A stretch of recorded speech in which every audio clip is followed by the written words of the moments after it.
আসসালামু আলাইকুম রহমতুল্লাহি ওবরাকাতুহু। সম্মানিত দর্শক মণ্ডলী, আশা করি সকলেই ভালো আছেন।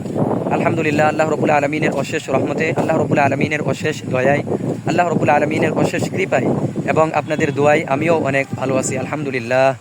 সম্মানিত দর্শক মণ্ডলী, আজকের আলোচনার বিষয় হলো প্রকৃত ক্ষতিগ্রস্ত কারা। যাদের ধনসম্পদ নেই, যাদের টাকা পয়সা নেই, যাদের ব্যবসা বাণিজ্য নেই, যাদের গাড়ি বাড়ি নেই, তারা কি প্রকৃত ক্ষতিগ্রস্ত? এর উত্তর হলো অবশ্যই না। যাদের ধনসম্পদ নেই, যাদের টাকা পয়সা নেই, যাদের গাড়ি বাড়ি নেই, যাদের ব্যবসা বাণিজ্য নেই, তারা কখনোই প্রকৃত ক্ষতিগ্রস্ত হতে পারে না।